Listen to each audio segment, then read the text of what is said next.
We were told that the global financial crisis of 2008 happened because irresponsible borrowers couldn't afford to pay back their loans. This is true, but it was also part of a much deeper problem. The issue is that our economic system is based on the need for continuous perpetual growth. It's highly likely that we're already in the beginnings of something much worse than a depression, even if bankers and governments won't admit it yet. Fortunately, we don't need to hear it from them. We can tell that something is going on. We have the internet and we can share information amongst ourselves. And thankfully, if we try hard enough, we could just end up with something much, much better than what we have now. I'm no expert, however I am someone who's done several years of reading on these topics, and I really want everyone else to know what's going on and understand the risks and the opportunities. It's only fair.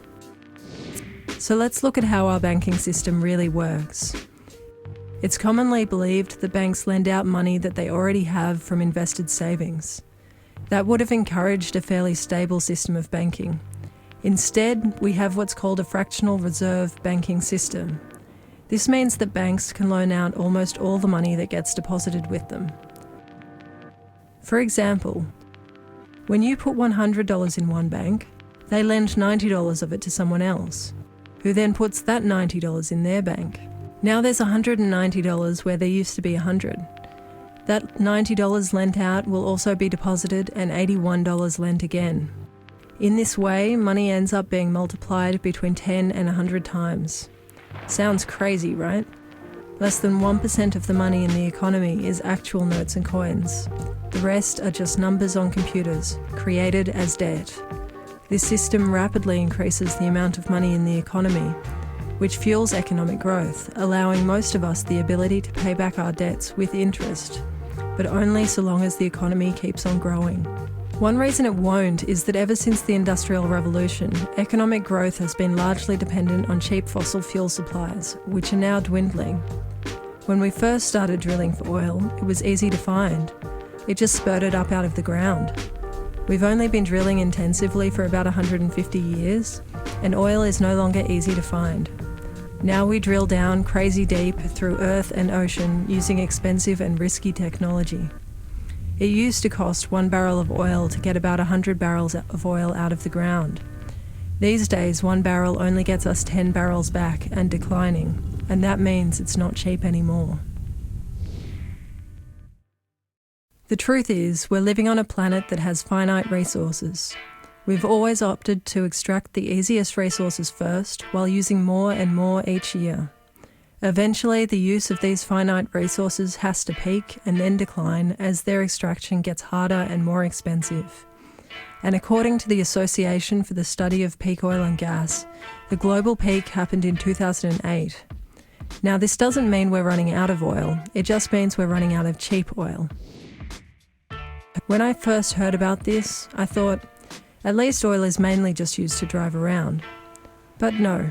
Beyond personal transportation, there's transportation of the food supply and all our other consumer goods. We run all our farm machinery on oil and make our pesticides out of oil.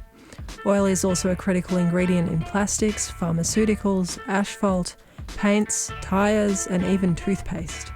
In fact, oil is involved in pretty much all of the goods that we use in our everyday life. Plus, it's not only oil that's peaked.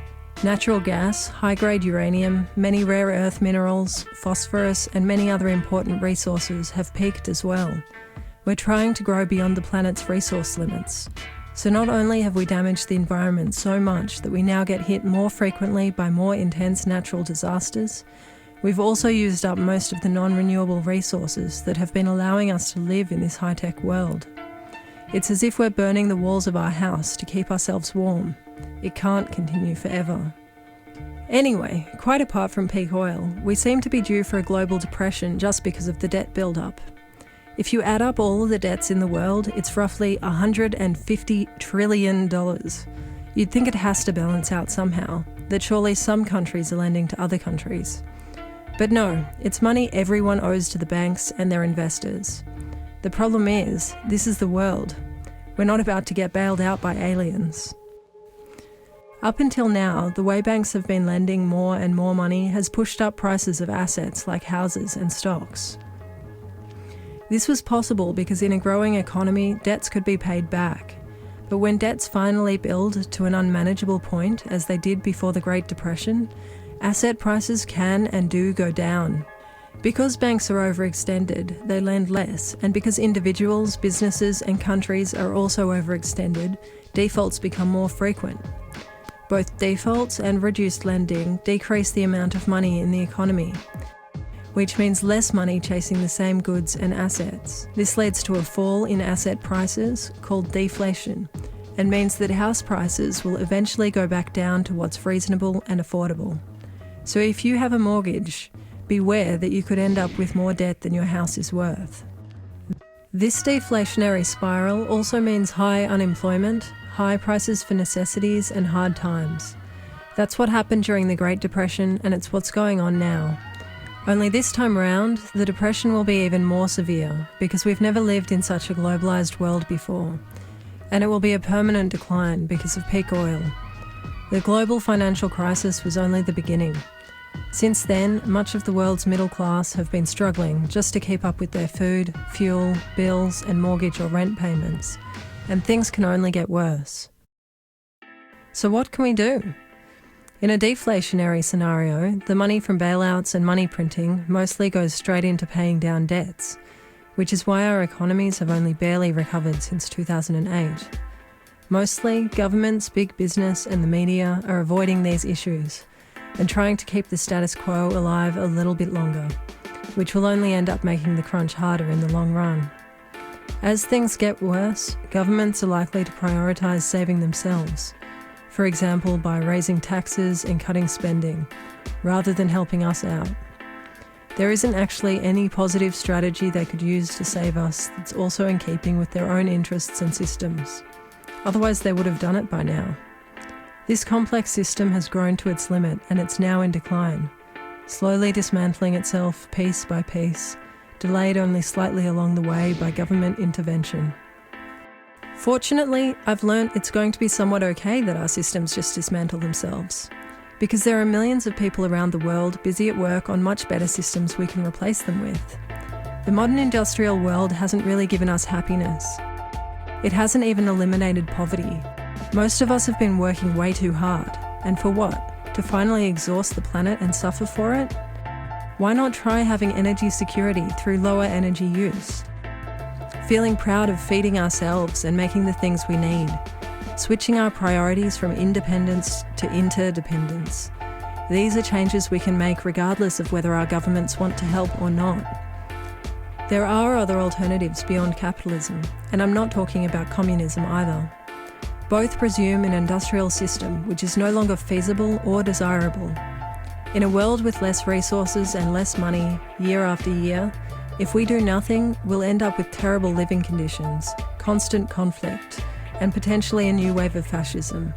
And no one wants that. The positive option is that we just learn to get along with each other and look after the earth again.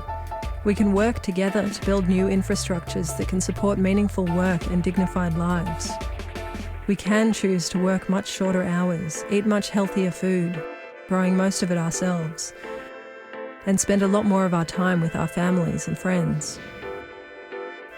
I'm not talking about going back to the Stone Age. People have been working on cool new ways to live without an industrial economy for well over 40 years now. For example, permaculture is a system of doing much more with much less energy, and in particular, intensively and organically growing food. Appropriate technologies have been developed to meet human needs like heating and cooling in highly energy efficient ways. Local currencies that are more equitable and stable are being designed and tested around the world. Transition town groups are building community and leading preparatory efforts to relocalise. Distributed manufacturing is about producing what we need close to home with nifty technologies like 3D printers. There are even groups working on peer-to-peer versions of the internet that we can get up quickly if the internet happens to go down. I just wanted to point out this small set of examples because every time I worry about some particular challenge, I look it up and there's a group of people who've set themselves to figuring out a positive and feasible way through it. Working together, we can create a better world, here and now. Really, my hope is that as the system continues to fall apart, those of us who find out what's going on prepare ourselves and start whatever local projects and enterprises to prepare our communities that we can, so that as conditions worsen, we can build community and share ways of growing food and simple sustainable technologies and plenty more that people will be very interested in during a time of great financial hardship.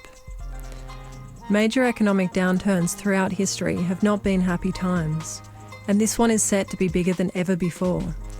There are real possibilities of austerity leading to exploitation, a rise of fascism, and World War III.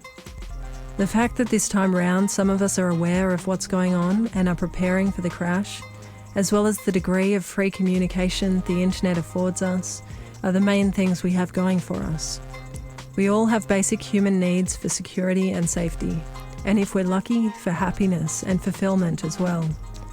This is happening to all of us, and we all have the ability to make choices as to how we handle the future. So I'm asking you, please, even if this seems outside the realm of possibility, at least do some research, check it out for yourself. You can decide what kind of future you want and start taking steps to make it happen. The more of us who start now, the more likely this transition is to be peaceful and just, and perhaps even exciting and promising. In the meantime, if you appreciate what you've seen and heard here, please send this animation on to your family and friends. The more people who know about this, the better off we will all be.